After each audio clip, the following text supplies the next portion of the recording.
Assalamualaikum warahmatullahi wabarakatuh.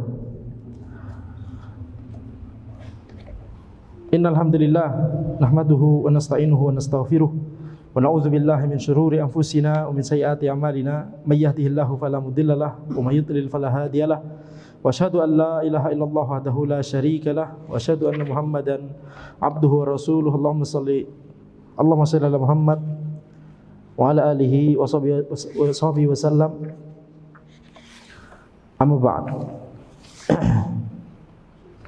Insyaallah kita lanjutkan pembahasan dari kitab Syarah Manhajis Salikin karya Syekh Al-Qusayyir hafizahullah taala, di mana kita sampai pada pembahasan tentang gadai atau rohan, babur rohan wad dhaman wal kafalah. Bab ini beliau membahas tentang gadai, kemudian dhaman dan juga kafalah. Tapi mungkin di pertemuan ini kita cuma bisa membahas tentang rohan. InsyaAllah kita bahas tentang dhaman dan kafalah di pertemuan berikutnya insyaAllah. Syekh As-Sa'di rahimahullah beliau berkata, wa hadhihi wathaiq bil huquq ats-tsabitah. Jadi yang namanya rohan, dhaman dan kafalah itu adalah termasuk tawthiqul huquq. Ya, itu mengapa Syekh Al-Qusayyir kemudian berkata fayahsulu tawthiqul huquq wad duyun bi khamsati umur. Maka adanya jaminan hak dan utang di dalam syariat Islam itu bisa tercapai dengan 5 perkara. Yang pertama adalah ar-rohan, kemudian dhaman, kemudian kafalah, kemudian syahadah, kemudian kitabah. Ya, kemudian kitabah. Wal muallif dzakara min hahuna thalathatan wa sayati dzikru syahadah fi kitabil qada. Penulis di sini menyebutkan 3 ya dari 5 yang baru saja disebutkan ya. Penulis cuma menyebutkan 3 di bab ini, dan nanti insyaallah akan disebutkan yakni penjelasan tentang syahadah itu di Kitabul Qada, persaksian atau syahadah itu nanti disebutkan di Kitabul Qada. Maka di sini kita lihat di bab ini membahas tentang rohan, dhaman dan kafalah. Wa amal kitabah fayuthaku biha ma hadhil asya' wa biduniha. Adapun kitabah yaitu menulis, maka itu termasuk taufiq, termasuk jaminan juga. Yakni 5 hal yang tadi, rohan, gadai, dhaman, kafalah, syahadah, persaksian, ya, 4 hal ini bisa dibarengi dengan adanya tulisan kitabah. Ini misalkan ketika orang ngutang, maka ditulis, anak ngutang sama fulan sekian dan sekian, misalkan itu kemudian ditandatangani oleh fulan dan orang yang berutang tersebut, maka ini namanya kitabah. Jadi bisa rohan dan juga kitabah, gadai kemudian ditulis juga, dhaman kemudian ditulis juga, kafalah ditulis juga, atau tidak ditulis, ya, atau tidak ditulis. Tentunya yang paling aman adalah ditulis juga, karena ini adalah taufiq, yaitu jaminan. Semakin banyak yang yakni yang menjadi bukti bahwa hal ini pernah terjadi, akad ini pernah terjadi, ya, maka itu lebih baik, paling baik. Qala ta'ala ya ayyuhalladzina amanu idza tadayantum bidainin ila ajalin musamman faktubuh. Allah Subhanahu wa taala berfirman, wahai orang-orang beriman, jika kalian itu melakukan akad utang piutang, idza tadayantum bidainin, jika kalian melakukan akad utang piutang ila ajalin musamma, sampai pada waktu tertentu, faktubuh, maka tulislah. Jadi Allah Subhanahu wa taala itu memerintahkan kita orang-orang yang beriman, kalau ada akad utang piutang maka tulislah. Gunanya apa? Gunanya adalah dalam rangka untuk menghindarkan sengketa nantinya. Ada buktinya, yaitu ada tulisan. Ya, maka ini adalah tujuan dari mengapa itu diperintahkan untuk ditulis, ya. Dan ini adalah perintah yang sunnah. Ini adalah perintah yang sunnah. Ya, akan tapi ini ditekankan dalam rangka supaya orang tersebut itu terhindar dari yakni perselisihan, ya. Maka di sini kita lihat ini perintah untuk melakukan kitabah. Wa dzakara ta'ala fi hadhil ayah tawthiqad dain bisyahada. Kemudian di ayat ini ayat Al-Baqarah, ayat terpanjang, satu halaman penuh, ya, ayatud dain, ayat utang piutang. Di ayat tersebut nanti kemudian Allah Subhanahu wa taala berfirman, wastashhidu syahidaini min rijalikum. Ya, mintalah persaksian dari 2 orang laki-laki sebagai saksi. Ini dalam rangka untuk yakni menjadi penguat bahwa hal itu pernah terjadi, akad itu pernah terjadi, utangnya tersebut pernah terjadi misalkan. Ya. Baik itu utang yang berupa qard ataupun utang yang berupa dain. Telah kita jelaskan bedanya di pertemuan sebelumnya, apa itu qard dan apa itu dain. Apa bedanya? Kalau qard itu langsung kita ngutang, ya, sekian ngutang 1 juta, nanti dikembalikan 1 juta. Kalau dain itu maksudnya adalah yakni ketika kita membeli sesuatu secara kredit kemudian baru dibayarkan setelahnya, maka ini namanya dain, ya. Walaupun terkadang ya istilah dain juga mencakup semuanya makna tersebut. Baik, sekarang kita lihat wa dzakara ta'ala fi dzil ayat tawthiqad dain bisyahada. Di ayat tersebut Allah Subhanahu wa taala menyebutkan bahwa kita melakukan tautsik terhadap dain, terhadap utang itu dengan persaksian. Wa dzakara fil ayah allati ba'daha tawthiqahu birrahan. Dan di ayat berikutnya Allah Subhanahu wa taala itu menyebutkan yakni tautsik dengan rohan, yaitu tautsik dengan gadai. Ya, jadi Allah Subhanahu wa taala berfirman, "Wa in kuntum ala safarin", kalau kalian itu sedang safar, walam tajidu katiban farihanum maqbudah, dan tidak ada yakni yang bisa menuliskan, kalau terjadi harus ada akad atau utang piutang begitu ya, akad utang piutang, maka farihanum maqbudah, maka ada barang yang digadaikan yang itu kemudian dipegang, maqbudah, dipegang oleh orang yang mengutangi. Jadi apa yang dimaksud dengan gadai? Maksudnya adalah ketika seseorang itu memiliki utang terhadap orang lain, misalkan A berutang terhadap B, ya, A berhutang terhadap B, kemudian yakni A kemudian menyerahkan barangnya, misalkan utangnya misalkan berapa? 100 juta, 200 juta misalkan.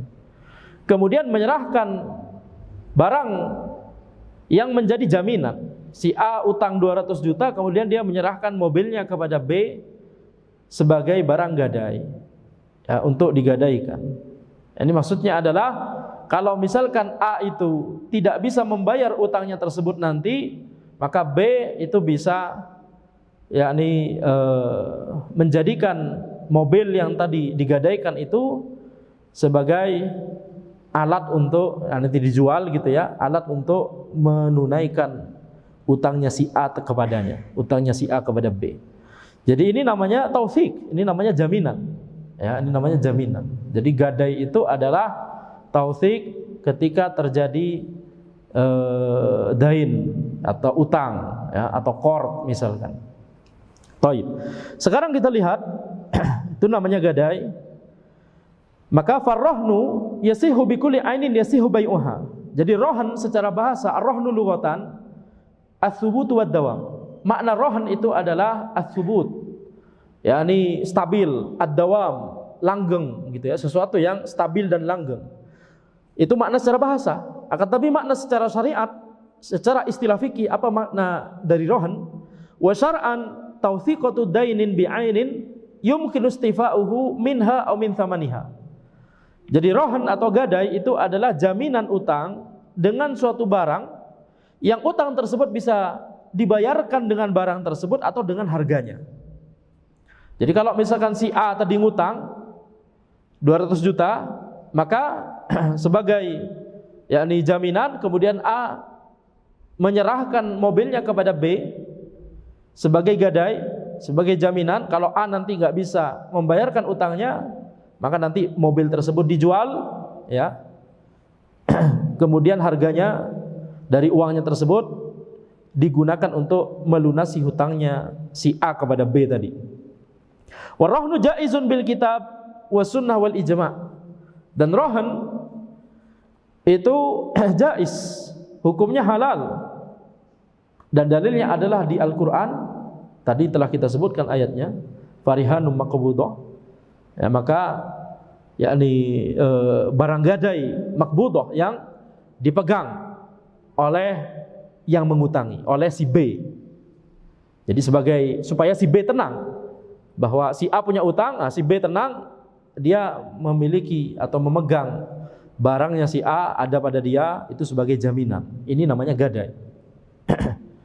Jadi yang namanya rohan itu hukumnya halal. Dalilnya adalah di Al-Quran, As-Sunnah dan Ijma'. Wa huwa aqdun lazimun fi haqqir rahin, jaizun fi haqqil murtahin. Ini kalimat penting. Ya, kaidah penting.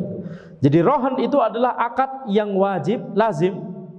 Akad yang lazim bagi rohin. Apa itu rohin?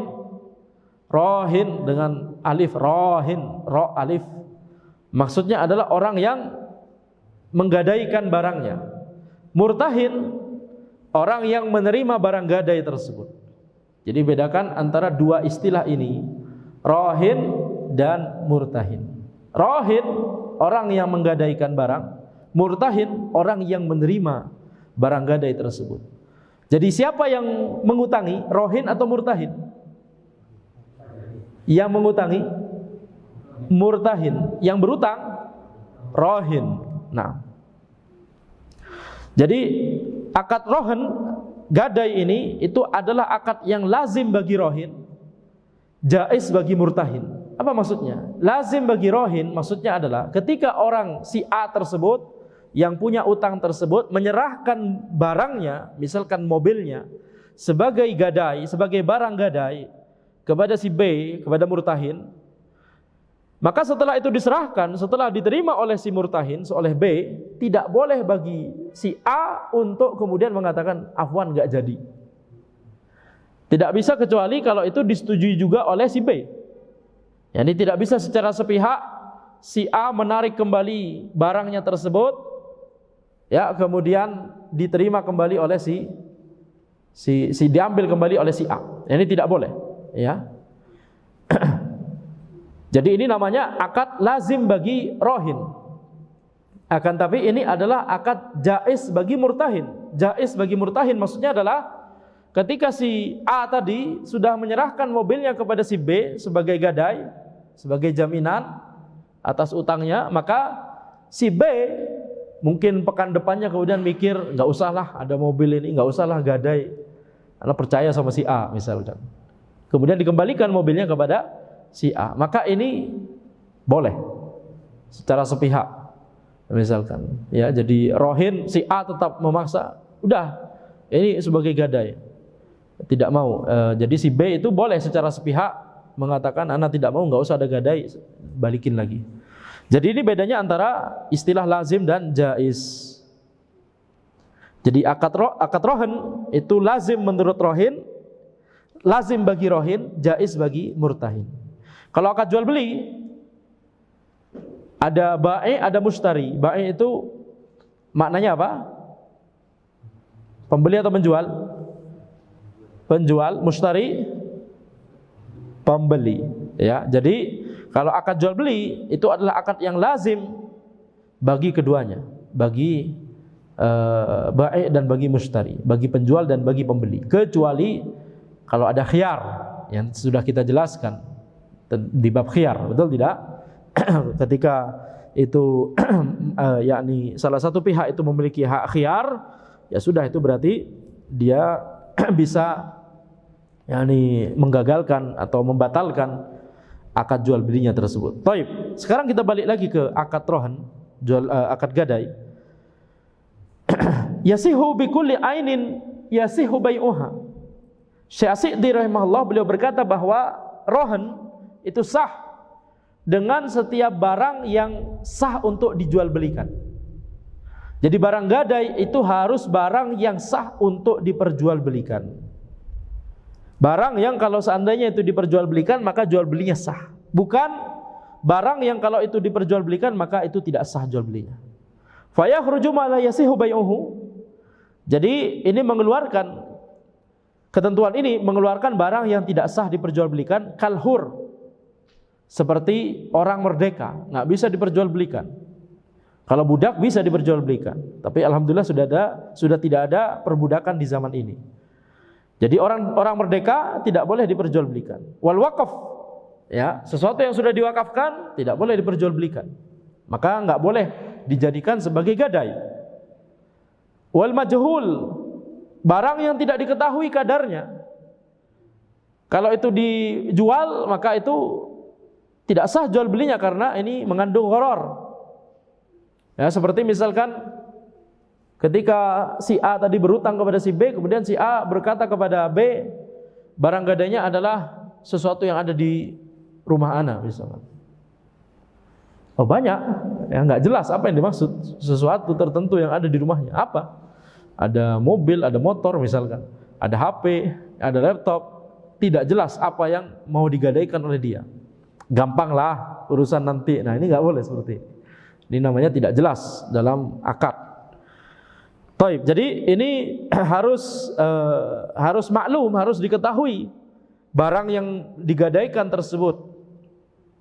Wal khomer, demikian pula khomer tidak boleh dijadikan sebagai barang gadai, karena kalau diperjualbelikan tidak boleh, karena itu haram. Jadi barang yang haram untuk dimanfaatkan maka haram dan tidak sah jual belinya. Makanya jual beli alat musik itu selain haram, jual belinya tidak sah. Wal khinzir, demikian pula babi tidak bisa menjadi barang gadai. Wa nahwiha, dan yang semacamnya, hal-hal atau barang-barang yang tidak sah untuk diperjualbelikan, maka itu tidak boleh dijadikan sebagai ainun marhunah, tidak boleh dijadikan sebagai barang yang digadaikan. Lianna maksud ar-rahan istifa'ud dain min thamanihi, karena maksud dari gadai atau rahan itu adalah itu nanti sebagai cadangan gitu ya, sebagai jaminan kalau seandainya si A ini tidak bisa membayarkan utangnya, maka utang tersebut bisa dilunasi dengan menjual si barang gadai ini, menjual barang yang digadaikan tersebut. Wa ma la yajuzu bai'uhu la yumkinul istifa'u minhu. Jadi barang yang tidak bisa diperjualbelikan, tidak boleh diperjualbelikan, tidak sah diperjualbelikan, maka tidak bisa diubah menjadi uang gitu ya, tidak bisa dijual sehingga berubah jadi uang, kemudian uang tersebut kemudian digunakan untuk melunasi utang. Jadi makanya ada syarat ini, yaitu barang tersebut harus harus bisa diperjualbelikan, harus sah ketika diperjualbelikan. Baik, sekarang kita lihat belum kita sebutkan, walaupun sebenarnya di sini penulis dan pensyarah sama-sama tidak menyebutkan dari awal gitu ya. Jadi dalam masalah fikih biasanya tadi sudah kita singgung ya, yaitu ada yang namanya rukun rohan, arkanur rohan, rukun dari rohan itu ada 3. Rohin, murtahin, itu tadi kita sudah sebut. Kemudian ainun marhunah atau marhun, yaitu barang yang digadaikan. Rohin itu adalah orang yang menggadaikan barangnya. Murtahin itu adalah orang yang menerima barang gadai tersebut. Sedangkan marhun itu adalah barang yang digadaikan, barang itu sendiri. Marhun. Nah ini istilah-istilah yang kita harus mengetahui, penuntut ilmu harus mengetahui. Baik, sekarang Syekh Sa'di rahimahullah beliau berkata, "Fatabqa amanatan indal murtahin la yatmanuha illa in ta'adda aw farrata kasairil amanat." Barang gadai tersebut itu terus ada di sisinya murtahin sebagai amanah. Jadi tangannya murtahin adalah tangan amanah, yadu amanah. Apa makna dari istilah yadu amanah? Maksudnya adalah dijelaskan di sini, la yatmanuha illa in ta'adda aw farrat. Orang tersebut tidak mengganti rugi, tidak wajib untuk melakukan ganti rugi, ya, kecuali kalau dia itu melakukan ta'addi atau melakukan tafrid. Banyak istilah ya. Ta'addi itu apa? Melampaui batas. Tafrid itu apa? Tafrid itu melakukan kelalaian atau kecerobohan. Jadi kalau dia melampaui batas, Misalkan barang yang digadaikan tersebut adalah hewan misalkan. Hewan yang bisa dijadikan sebagai tunggangan atau untuk bawa barang misalkan. Kemudian nanti disebutkan, akan dijelaskan ya, kalau tidak salah sama pensyarah di sini, kita baca dulu. Jadi ay tabqal ainul marhuna amanatan indal murtahin. Jadi barang yang digadaikan tersebut itu adalah amanah di sisi murtahin, di sisinya si B. Fala budda lil murtahin min qabdil aini.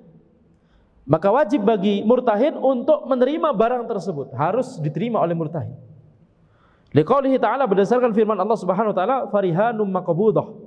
Maka barang gadai yang diterima oleh murtahin. Harus diterima oleh murtahin, bukan kemudian masih ada di rumahnya rohin. Bukan kemudian masih ada di rumahnya si A. Ya, udah ini anak gadaikan mobil anak, tapi mobil anak santai, anak nggak bawa kemana-mana, masih ada di garasi anak di rumah. Ini nggak boleh seperti ini. Mobilnya harus diantar ke rumahnya murtahin.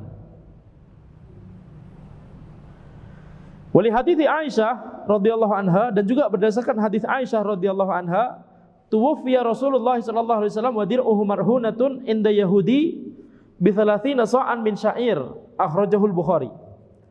Rasulullah sallallahu alaihi wasallam wafat dan baju besi beliau itu digadaikan di seorang Yahudi, pada seorang Yahudi, digadaikan pada seorang Yahudi dengan 30 sa' dari syair, gandum putih.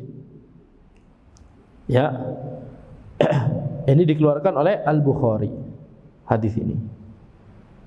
Jadi ketika Rasulullah sallallahu alaihi wasallam itu berutang 30 sa' gandum putih kepada Yahudi tersebut, beliau menggadaikan baju besi beliau. Dan baju besi beliaunya di mana? Ya di Yahudi tersebut. Bukan di rumahnya Nabi Muhammad sallallahu alaihi wasallam. Ini ketika Nabi Muhammad sallallahu alaihi wasallam wafat, beliau sedang punya utang dan kemudian menggadaikan baju besi beliau kepada seorang Yahudi. Nah, ini bolehnya transaksi dengan orang kafir. Bolehnya transaksi dengan orang kafir. Ya, walaupun orang kafir tersebut dari kalangan orang kafir yang memusuhi Islam. Ya, seperti Yahudi di zaman Nabi Muhammad SAW, pasti berusaha mencari cara dari seluruh kemampuannya, kekuatannya, termasuk kekuatan finansialnya untuk memerangi Islam. Nah, tentunya nanti pembahasan lain lagi kalau misalkan ada seruan boikot dari ulil amri, misalkan boikot terhadap sebagian orang kafir yang memusuhi Islam. Nah, itu nanti ada pembahasannya tersendiri. Itu beda kasus. Tapi hukum asalnya adalah apakah boleh bertransaksi dengan orang kafir? Boleh. Ya, boleh. Baik. Sekarang di sini wa takunu yadul murtahin ala rohni yada amanah. Jadi tangan murtahin atas gadai ini, atas barang yang digadaikan ini adalah dikenal dengan istilah yadu amanah, tangan amanah. Falau talifa bila ta'addin minhu wala tafritin fa innahu la yatman. Kalau misalkan barang tersebut rusak di tangannya murtahin, ada di rumahnya murtahin, sedang digadaikan, utang belum lunas sehingga itu masih digadaikan. Kemudian barang tersebut rusak, tapi rusaknya ini tanpa ta'addin dan tanpa tafrit. Tadi dua hal tadi, ta'addi, tanpa ta'addi dan tanpa tafrid, maka si murtahin tidak harus ganti rugi. Wa ta'addi, apa yang dimaksud dengan ta'addi? Huwa yaf'ala ma laysa lahu fi'luh. Ta'addi itu adalah mengerjakan sesuatu yang tidak boleh dia kerjakan, yakni melampaui batas. Wa tafrid huwa ayyatruka ma yajibu alaihi fi'luhu tajahaha. Tajahaha bisa dibaca 3 versi. Tajahaha, tujahaha, tijahaha. Fathah, kasroh, dhammah sama-sama bisa. Tajahun, tijahun, tujahun. Ya, tujahun, tajahun, tijahun. Tujahaha, tajahaha, tijahaha sama-sama bisa.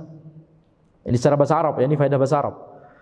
Jadi ta'addi itu adalah ketika murtahin tersebut mengerjakan sesuatu yang tidak boleh dia kerjakan, yakni melampaui batas.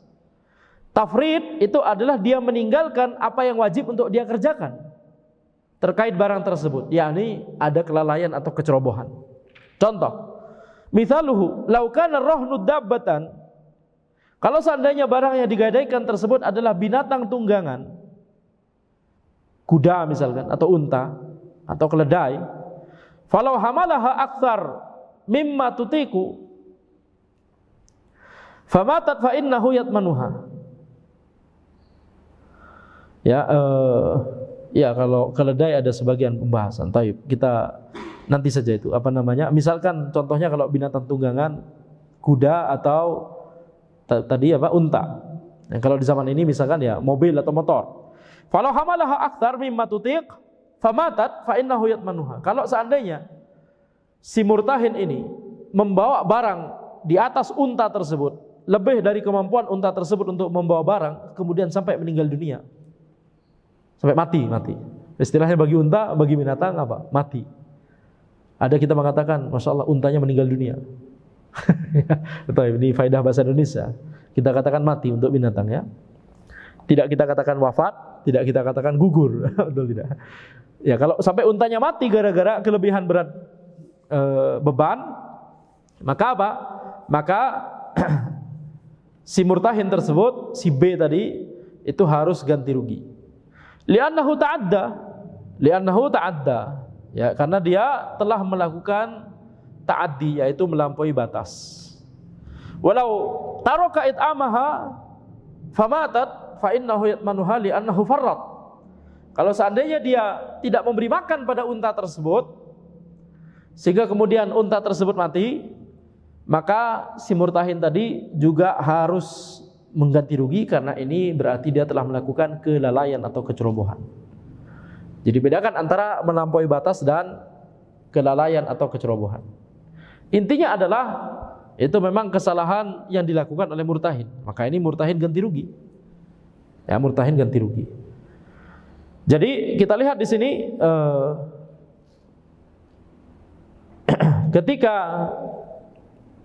melakukan ta'addi atau tafrid, contohnya kalau mobil misalkan, kalau kemudian ternyata mobilnya itu digunakan melampaui batas, ya, sehingga rusak, ngebut-ngebutan sehingga kemudian tabrak misalkan, maka ini ganti rugi.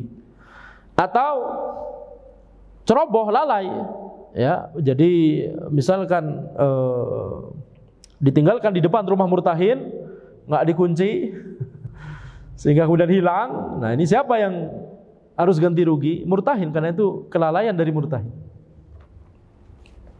Tapi kalau rusak tanpa ada ta'addi dan tanpa ada tafrid, tanpa ada hal yang melampaui batas dan juga tanpa kelalaian atau kecerobohan, maka murtahin tidak harus ganti rugi.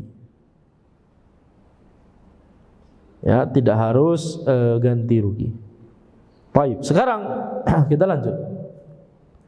Wa illam yahsul wa talaba sahibul haqqi bai'ar rahni wajib bai'uhu wal wafa'u min thamanihi. Baik, ini kalimat penting. Ada yang terloncat. Fa in hasala al wafa'u tam infakkar rahan.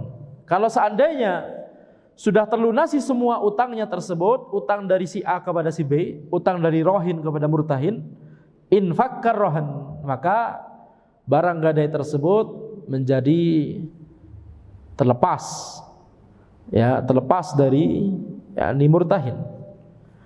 Jadi fala yanfakku syai'un minar rahni hatta yaqdi ar-rahin jami'ad dain.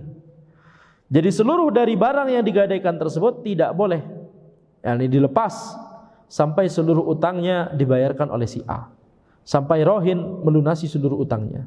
Wa qabla infikakir rahn la yasihu tasarrufur rahn, la yasihu tasarrufur rahin fihi bi bai'in aw hibatin aw waqfin wa nahwiha. Jadi sebelum rohannya itu infikak, sebelum barang gadainya itu bisa dilepas, sebelum utangnya dilunasi, maka rohin ini, si pemilik barang gadai tadi, tidak boleh melakukan tasarruf, tidak boleh menjual barang yang digadaikan tersebut. Masih digadaikan tapi kemudian dijual kepada orang lain, ya, tidak boleh.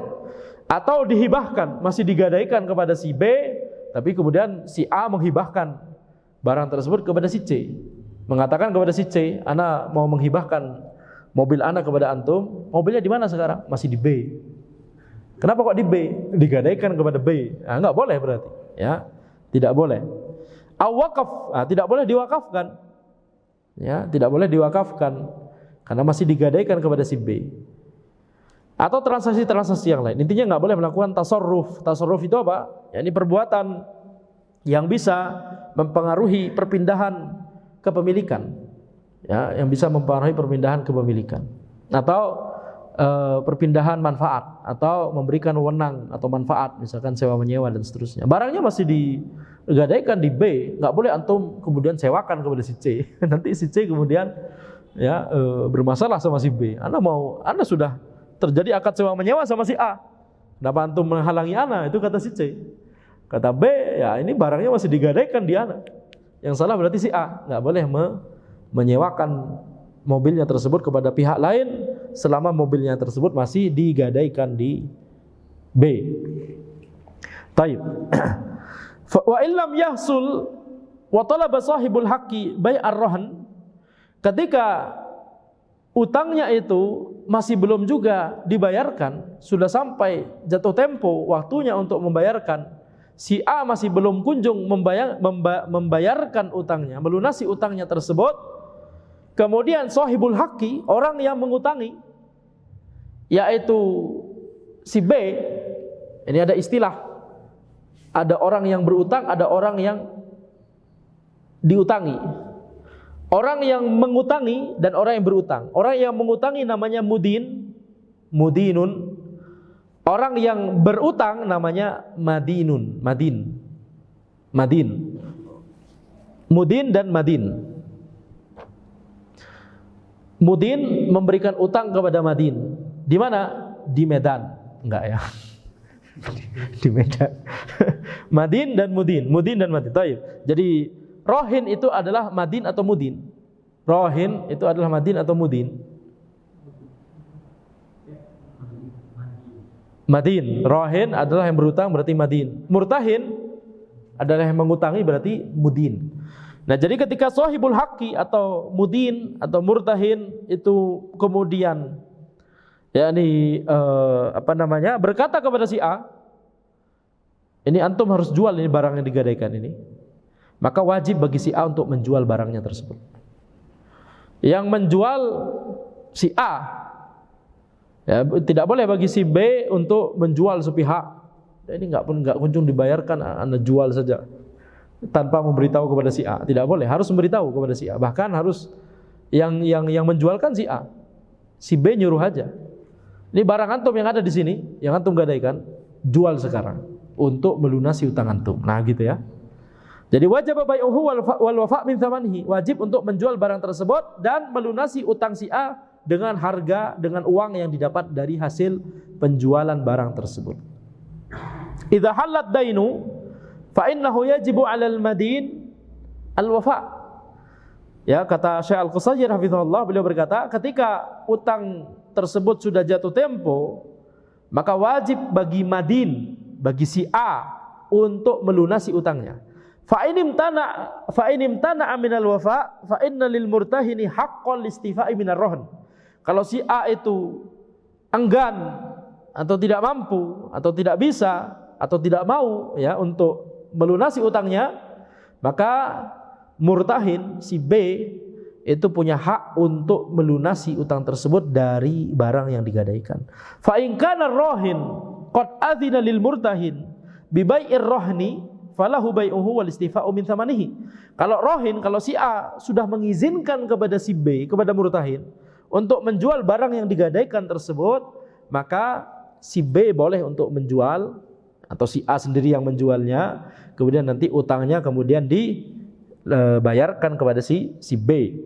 Wa in kana lam ya'dzan lahu, kalau si A tidak mengizinkan, fa innal murtahin yarfa'u amrahu ilal qadhi, maka murtahin itu kemudian menyerahkan urusan ini kepada qadhi. Jangan dijual langsung, karena nanti misalkan si B menjualnya ke C, nanti si C ini akan dipermasalahkan oleh si A. Si C akan terganggu. Ini gimana? Sudah selesai akad jual belinya dengan si B, tiba-tiba bagi sudut pandang C, ada pihak ketiga yang mengklaim ini barang milik dia. Betul tidak? Nah, ini madaratnya besar kalau misalkan B langsung menjual dengan sendirinya. Makanya ketika si A itu tidak mau menjual, dia tidak bisa bayar atau tidak mau bayar utangnya. Udah gitu ketika diminta untuk menjual barang yang digadaikan, tidak mau juga. Maka apa yang dilakukan si B? Menyerahkan urusan ini kepada qadhi, ke pengadilan. Qadhi atau hakim yang kemudian memutuskan. Wal qadhi yalzamur rahin wal qadhi yulzimur rahin bibai'ir rahn. Maka hakim atau qadhi tersebut mewajibkan rahin, mewajibkan si A untuk menjual barang yang digadaikan tersebut. Jadi langkah berikutnya adalah hakim yang menyuruh. Kalau tadi B yang menyuruh, kalau si A tetap nggak mau, B mengangkat urusan ini ke hakim, hakim kemudian menyuruh A. Kalau tidak mau juga, si A tidak mau juga, fa in imtana'a fa innal qadhi yabi'uhu wa yufidain minhu. Maka hakim yang kemudian menjualnya, ya, jadi negara yang menjualnya, ya. Kemudian dari uang penjualannya itu digunakan untuk melunasi utang dari si A kepada si B. Nah, kalau seperti ini kan selesai. Si C tahu bahwa yang menjual siapa? Yang menjual adalah negara. Yang menjual adalah si qadhi. Ya, yakni resmi. Jadi si C, pihak ketiga yang membeli tersebut sudah tahu ini barang asal usulnya karena digadaikan. Awalnya milik A, tapi A nggak mau menjualnya. Sudah disuruh oleh B nggak mau menjual, sudah disuruh oleh hakim nggak mau menjual, hakim sendiri yang menjual, misalkan. Jadi masing-masing kuat, betul tidak? Jadi si C punya senjata kalau misalkan si A tiba-tiba protes kepada si C, ini barang ana, ya, tapi dijual sepihak oleh B, maka si C mengatakan, ana sudah tahu, ana membelinya dari hakim. Jadi berarti antum saja berarti bahkan itu yakni pasti sudah ditetapkan oleh ulil amri, maka khalas, yakni selesai, tidak ada perseteruan insyaallah. Kalaupun ada perseteruan dari si A, maka maka itu perseteruan yang lemah. Baik. Apa hukumnya? Ana menjual burung yang ini di sini. Kita terapkan. Apa hukumnya? Ana jual kepada antum Syekh Abdullah. Ini burung ini lagi berterbangan ini, masya Allah. Dia nggak tahu jalan keluar mungkin ya. Kemana dia? Jadi hukumnya apa? Gharar ya. Masing-masing dari kita tidak tahu cara menangkapnya ini. Sekarang aja kita sudah tidak tahu dia di mana. Betul? Nah. Jadi penting juga kalau kita langsung praktekkan gitu ya ilmu yang kita. Baik. Siapa yang mau beli ini? Ini barang milik Al-Maulidi. Jangan. Recorder. Baik. Sekarang lanjut. Wa mazada an qimati ad-dain falimalikir rahn. Jadi kalau barang yang gadai tersebut sudah dijual, kemudian misalkan utangnya adalah 200 juta tadi, dijual barang gadai tersebut, mobil, dijual dapatnya 250 juta misalkan, ada kelebihan 50 juta. 50 juta ini kemana? Ke A selaku yang punya barang gadai, ke B atau kepada hakim, pelicin dan pemulus. Kepada si A, kepada malikur rohan, yaitu orang yang memiliki barang gadai tersebut awalnya, yaitu si A. Jadi kelebihannya enggak boleh zalim kepada si A. Ya, utangnya cuma 200 juta, barang gadainya dijual dapat 250 juta, ya sudah 50 jutanya dikembalikan. Ya. Baik. Wa in baqiya minad dain syai'un yabqa dainan mursalan bila rahnin. Kalau tersisa dari utang, sekarang yang kondisinya terjadi adalah barang gadainya tersebut harganya kurang. Utangnya 200 juta, mobilnya tersebut dijual cuma dapat 150 juta. Berarti masih tersisa utang 50 juta, betul tidak?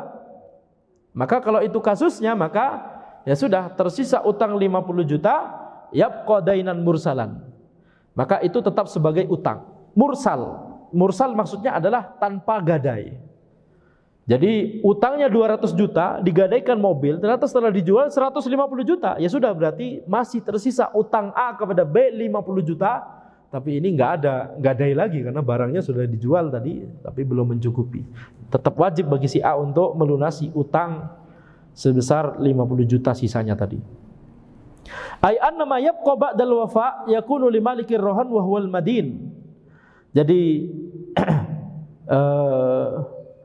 ketika ada uang ekstra hasil penjualan barang gadai, setelah dilunasi utangnya masih ada uang ekstra, maka ini bagi pemilik barang tersebut, bagi si A, yaitu madin.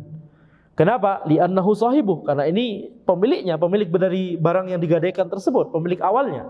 Wala yasqutu ma baqiya minad dain an zimmatil madin likauni qimatir rahan lam tuwaffihi. Jadi kasus sebaliknya adalah utang yang masih ada sisa tadi ya, ini dua kasus digabung oleh penulis, oleh pensyarah ya, seolah jadi ini kayak satu kasus yang berkaitan, tapi ini kasus yang sebaliknya. Ketika utangnya 200 juta, barang gadainya mobil, mobilnya dijual cuma sebesar 150 juta dapatnya, maka masih tersisa 50 juta, maka utang sisa 50 juta ini la yaskut, tidak gugur. Mabaqiya minad dain, utang tersisa ini tidak gugur, ya, anzimmatil madin, tidak gugur, tidak hilang dari tanggung jawabnya si A, karena likauni qimatir rahan lam tuwaffihi. Kenapa ini terjadi? Ya karena barang gadai tersebut harganya tidak bisa untuk mengcover seluruh utangnya.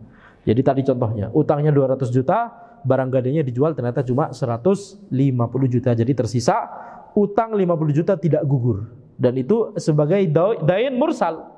Dain mursal yaitu dain yang tidak ada atau tidak dikaitkan dengan gadai, tidak ada gadainya. Jadi utang biasa saja.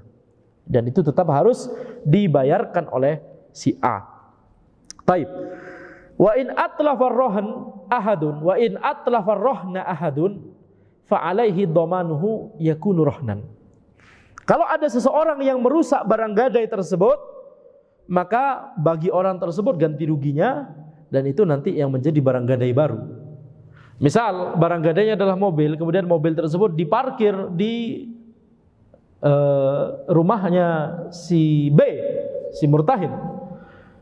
Jadi harusnya aman-aman saja, tidak ada masalah, diparkir di halamannya. Misalkan tiba-tiba suatu hari ada orang nyetir aneh-aneh, kemudian masuk ke halamannya si B, kemudian nabrak mobil yang digadaikan tersebut, mobil gadai tadi. Maka siapa yang tanggung jawab mengganti? Orang yang nabrak. Bukan si A, bukan si B, orang yang nabrak ini. Maka dia harus mengganti. Kalau dia ganti dengan mobil lain misalkan, maka khalas, ini berarti jadi barang gadai, pengganti barang gadai sebelumnya. Baik. Wa nama'uhu taba'un lahu wa mu'natuhu ala rabbih. Nama dari barang gadai tersebut taba'un lahu, mengikuti barang gadainya. Wa mu'natuhu ala rabbih, dan biaya untuk merawat barang gadai tersebut itu dibebankan pada Rabbihi. Rabbihi bukan Tuhannya. Rabbihi bukan Tuhannya. Rabbihi maknanya adalah pemiliknya, yaitu pemilik barang gadai tersebut, yang si A. Jadi ketika di tangan si B, barang gadai ini kita katakan milik siapa? Milik si A. Nggak boleh kita katakan milik si B. Pemiliknya masih si A, tapi sedang digadaikan kepada si B. Taib. Jadi di sini ai nama'ur rohni tabaun lahu. Jadi hasil yang didapatkan dari barang gadai tersebut itu mengikuti barang gadai tersebut. Falau kanal marhunu syatan. Misal contohnya, seandainya barang yang digadaikan tersebut adalah kambing. Tsumma waladat, kemudian dia melahirkan, kambing tersebut beranak ketika sedang digadaikan di B. Fawaladuha yasiru rohnan ma'aha, maka anaknya si kambing ini juga menjadi barang gadai juga, otomatis. Tidak kemudian dikembalikan oleh si B kepada si A, afwan ini kambingnya melahirkan, anaknya nggak ikutan sebagai barang gadai, anak kembalikan kepada antum. Tidak, anaknya itu otomatis langsung menjadi barang yang digadaikan juga. Baik, karena ini mengikuti induknya, mengikuti asalnya. Taba' jadi mengikuti. Taba' itu mengikuti asal. Asal itu adalah pokoknya. Sesuatu yang tabi', sesuatu yang ngikutin itu mengikuti asalnya. Ada kaidah dalam ilmu fikih, kaidah qawaid fikihiyah, at-tabi'u tabi'. At-tabi'u tabi'. Suatu yang mengikuti itu mengikuti. Ini mirip kalimat beliau adalah beliau. At-tabi'u tabi'. Ya, jadi kaidah fikih. Maka kalau kambing tersebut melahirkan, punya anak, maka anaknya otomatis jadi barang gadai juga. Wa kadzalika mu'natur rohan 'ala rohin, la 'alal murtahin. Demikian pula biaya untuk merawat barang gadai tersebut itu dibebankan pada rohin, pada si A selaku pemiliknya, bukan kepada murtahin, bukan kepada B. Fa idza kana rohnu ta'aman, kalau seandainya barang yang digadaikan tersebut adalah makanan, yakni makanan yang bisa disimpan dalam waktu lama, yakni bahan makanan pokok, misalkan beras, misalkan jagung atau gandum atau sagu, au ghairahu, atau selainnya, barang lain, wahtaja ila mustauda'in bi ujratin, dan ini butuh untuk disimpan. Disimpan di mana? Barang gadainya adalah misalkan beras 3 ton misalkan. Karena utangnya juga besar.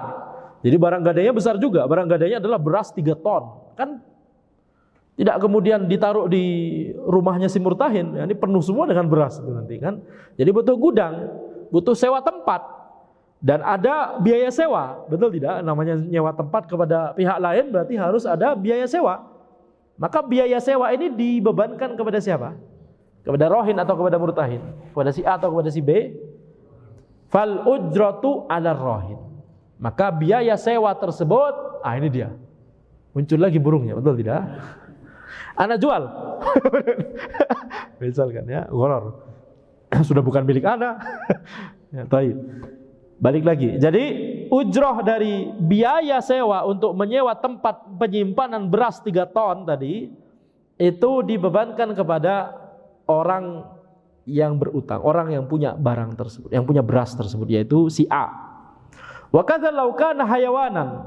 Demikian pula kalau barang gadainya adalah hewan. Fat'amuhu 'ala rohin, maka makanan ini, biaya makanannya itu adalah tanggung jawabnya si A. Li'annahu malikuhu, karena dialah pemiliknya. Cuma kondisinya sekarang sedang digadaikan sehingga itu dipegang oleh si B. Ada dalam yakni apa namanya kendalinya ada di tangannya si B gitu ya. Itu tadi yang kita katakan yadu amanah, tangan amanah. Si B adalah tangan amanah. Tapi pemiliknya siapa? Tetap si A. Sehingga biaya makanannya itu tetap si A yang menanggung. Wali hadithi Abi Hurairah anna Nabiya sallallahu alaihi wasallam qala, dan berdasarkan hadis Abu Hurairah radhiyallahu anhu bahwa Nabi Muhammad sallallahu alaihi wasallam bersabda, la yalaku rahnu li sahibihi ghunmuhu wa alaihi ghurmuhu. Ya, akhrajahu Ibnu Majah wa Darqutni. Jadi Nabi Muhammad sallallahu alaihi wasallam bersabda, la yalaku rahn wa alaihi li sahibihi ghunmuhu. Jadi bagi pemilik rohan tersebut, yaitu si A, maka keuntungannya itu bagi milik si A. Wa alaihi ghurmuhu. Nah, kalau misalkan ada biaya, maka itu nanti bebannya adalah pada si A juga, gitu ya. Jadi ini maksud dari hadis ini. Makanya tadi la yalaku rohan itu maksudnya apa? Yani ketika utangnya tersebut sudah jatuh tempo, maka si murtahin itu tidak langsung serta-merta memiliki barang tersebut. La yalaku rohan, tidak langsung serta-merta punya hak untuk menjualnya. Tadi yang kita sebutkan, ini sudah dibahas tadi ya. La yalaku rohan, ya, ini tidak tidak kemudian si murtahin itu bisa langsung memiliki atau bisa langsung menjual barang tersebut. Tidak, harus si A yang menjual atau sudah dapat izin dari si A untuk menjual. Kemudian Nabi Muhammad SAW bersabda, li sahibihi ghunmuhu, bagi pemilik barang gadai tersebut, yaitu si A, ghunmuhu, yakni apa? Keuntungannya nanti. Keuntungannya, kalau ada keuntungan, yakni misalkan tadi kalau punya anak, si kambing tadi punya anak, kemudian setelah si A melunasi utangnya, kemudian tentunya waktunya barang gadai tersebut untuk dikembalikan kepada si A, betul tidak? Ini kan kasus happy endingnya, betul tidak? Utangnya berhasil dilunasi, barang gadainya kemudian dikembalikan kepada si A. Si B tidak boleh mengatakan, antum memberikan kepada ana cuma 1 kambing, tapi 1 kambing ini kemudian beranak pinak di tempat ana jadi 10 kambing total, dia melahirkan 9 anak, tapi ana tetap kembalikan cuma 1 kambing kepada antum. Enggak boleh. Ya, 10 kambing tersebut, 1 kambing dan 9 anak tadi harus dikembalikan kepada si A, karena itu adalah tabi, anak-anaknya adalah mengikuti induknya, mengikuti asal. Taib. Kemudian hadis tadi, Darqutni berkata isnaduhu hasan muttasil, sanadnya hasan dan bersambung. Wa sahhahahu Ibnu Hibban, disahihkan oleh Ibnu Hibban dan Al-Hakim. Dan lafadznya Ibnu Majah adalah la yalaqur rahnu. Wa qad ikhtalafa fi waslihi wa irsalihi. Para ulama berbeda pendapat tentang wasl dan irsalnya. Ini tidak kita bahas sekarang karena ini antum harus belajar ilmu hadis terlebih dahulu untuk bisa mengapresiasi makna dari kalimat ini dengan baik, ya. Jadi ana baca saja, nggak perlu kita jelaskan karena ini nanti insya Allah di ilmu hadis kalau kita mensyarah atau ada kajian ilmu hadis.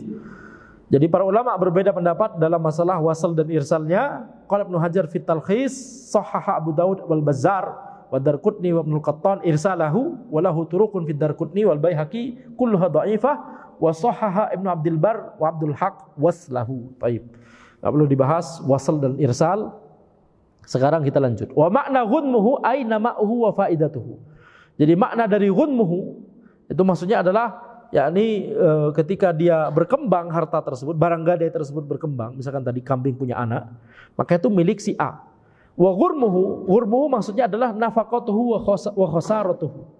Nafaqatuhu wa khasaratuhu, yakni nafkahnya dan kerugiannya. Misalkan kambingnya yang digadaikan 10, ternyata ketika di tangan murtahin, ketika masih digadaikan, mati. Bukan karena ta'addi dan bukan karena tafrid, bukan karena si B melakukan hal yang melampaui batas, bukan karena si B itu ceroboh atau lalai, tapi karena qadarullah sakit misalkan, ya, kemudian meninggal dunia, kemudian mati kambing tersebut ketika sedang digadaikan tanpa ada kelalaian atau hal yang melampaui batas dari si B. Maka ya sudah, ketika dikembalikan nanti, ketika sudah dilunasi utangnya, tadi ada 10 kambing yang mati 2 misalkan, ya sudah dikembalikan cuma 8 dan si B nggak perlu ganti rugi. Nah, yang nanggung kerugian dalam tanda kutip kerugian ini siapa? Ya si A. Ya, jadi keuntungan dan kerugiannya ditanggung oleh si A. Itu makna hadis ini. Walaisa lirrahin al-intifa' bihi illa biiznil akhar. Jadi enggak boleh bagi rahin, enggak boleh bagi si A untuk mengambil manfaat atau mengambil manfaat dari si barang gadai tersebut kecuali atas izin yang selainnya. Yani al-murtahin, yani tidak boleh kecuali atas izin murtahin. Li'annahu idza adzina lahu bil intifa' birrahn intifa'an yakhrujuhu an qabdihi intifa'an yukhrijuhu an qabdihi fa innahu yanfaqur rahn. Wa idza a'adahu ar-rahin fa innahu ya'udu ila kaunihi rahnan. Jadi maksudnya adalah kalau murtahin ini yakni misalkan ketika dia mengizinkan bagi si A, si B mengizinkan bagi si A. Jadi si A menggadaikan mobil kepada si B. Tapi habis itu di tengah-tengah periode gadai, si A kemudian bilang, ana mau gunakan mobil itu, ana mau safar dulu. Kemana? Ke Jakarta, cuma 2 hari misalkan. Kalau diizinkan oleh si B, ya sudah, berarti halas. Ketika itu diizinkan, kemudian si A itu ngambil lagi mobilnya untuk digunakan safar ke Jakarta, cuma 2 hari saja katanya, maka ini sama saja si B itu ridho, tidak ada barang gadai yang dia pegang. Betul? Kalau diizinkan oleh si B nggak apa-apa. Nanti ketika mobilnya itu dibalikin lagi oleh si A, digadaikan lagi kepada si B, maka ya sudah, berarti seolah utangnya sekarang sudah ada gadai lagi. Tapi selama periode 2 hari tersebut, si B ridho, dia mengizinkan untuk mobilnya itu tidak lagi ada di genggamannya, sehingga seolah-olah utangnya si A kepada si B sekarang tanpa gadai. Kalau B menyetujui tidak masalah. Tapi kalau B tidak menyetujui, maka tadi kita katakan ini tidak boleh bagi si A. Ini kan akadnya lazim bagi si A. Tidak boleh bagi si A secara sepihak. Ana mau gunakan mobil tersebut, mau safar ke Jakarta 2 hari saja, kemudian mengambil paksa mobil tersebut, tidak boleh bagi si A. Ya salah sendiri dia memberikan mobilnya sebagai barang gadai. Ya. Taib. Nah sekarang ya atau bisa jadi akadnya ya ini si B, ana mau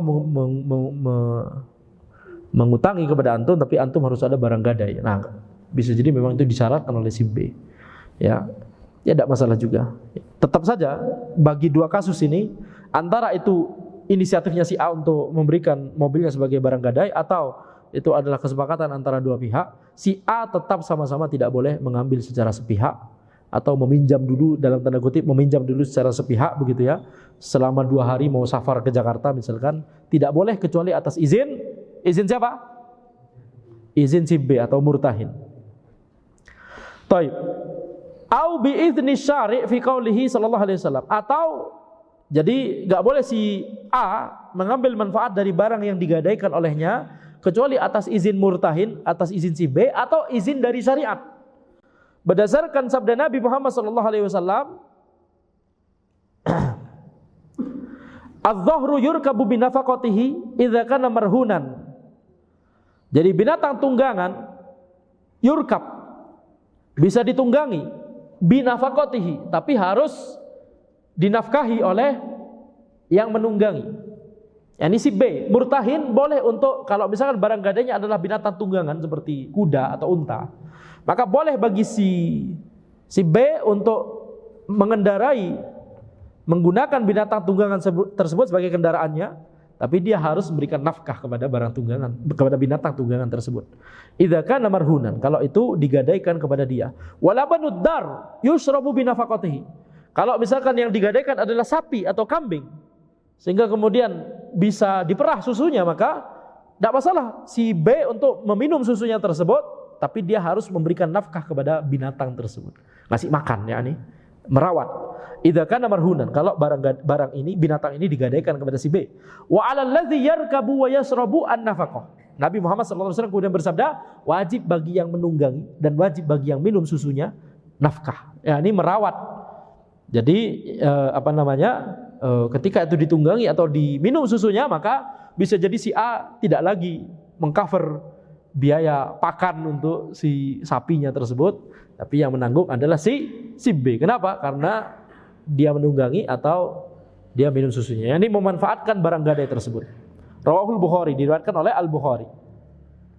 Jadi di sini kata penulis, wasyari adzina bil intifa' birrohan idza kana ar-rahnu hayawanan yurkabu aw yuhlab. Lakin bisyarti ayyakuma bi nafaqatihi muqabilal intifa' bihi. Jadi syariat mengizinkan untuk mengambil manfaat dari barang gadai tersebut kalau barang gadai tersebut berupa hewan tunggangan, hewan yang bisa ditunggangi atau hewan yang bisa diperah susunya. Akan tapi dengan syarat harus memberikan nafkah. Si murtahin harus memberikan nafkah kepada binatang ini, yakni harus memberikannya makan, memberikannya minum, dan perawatan yang lain gitu ya, cek kesehatannya dan seterusnya. Jadi dari sini kemudian para ulama mengatakan kalau misalkan barang ini nggak bisa dinafkahi, maka nggak boleh dipergunakan oleh si murtahin. Baik. Rawahul Bukhari, hadis ini dikeluarkan oleh Al-Bukhari dari hadis Abu Hurairah. Nah, ya sampai sini saja kita bahas insyaallah tentang dhaman dan kafalah. Kita bahas di pertemuan berikutnya insyaallah. Walaupun di sini penulis Syekh As-Sa'di dan Syekh Al-Qusair sebagai pensyarah minim sekali penjelasan tentang dhaman dan kafalahnya. Anda tidak paham, seolah ini cuma masih draft dan belum selesai. Rohon banyak dijelaskan, kemudian dhaman dan kafalah cuma sedikit sekali. Allahu a'lam, mungkin memang seperti ini mungkin. Tapi nanti insyaallah kita bahas, tentunya Ana akan menjelaskan tidak dari ini semua. Kalau dari sini sangat kurang sekali gitu ya penjelasannya. Jadi tentunya nanti insyaallah akan Ana jelaskan dhaman dan kafalah secara lebih komprehensif insyaallah ya, walaupun tidak dijelaskan di sini. Baik. Jadi kaidah kita kan kita menjelaskan apa yang disampaikan oleh penulis supaya kita tidak terlalu dalam sehingga harusnya level kajiannya segini, nggak boleh kita tambahi sampai level kajiannya melebihi gitu ya, lebih susah. Nah, itu apa namanya, nanti terlalu lama dan terlalu susah. Jadi seolah-olah nanti kitab ini jadi susah gitu ya, padahal yang bikin susah adalah syarahnya, penjelasan dari pengajar. Tapi di sini Anda lihat penjelasan tentang dhaman dan kafalah di sini baik oleh Syekh Sa'di atau Syekh Al-Qusair mungkin kurang ya. Jadi kita tambahi sedikit selama itu masih dalam level, yakni level tingkat kesulitan dari kitab ini seperti biasanya. Baik, insyaallah. Nah, demikian yang bisa Anda sampaikan. Hadza-wallahu a'lam. Subhanakallahumma wa bihamdika asyhadu an la ilaha illa anta astaghfiruka wa atubu ilaik. Assalamualaikum warahmatullahi wabarakatuh.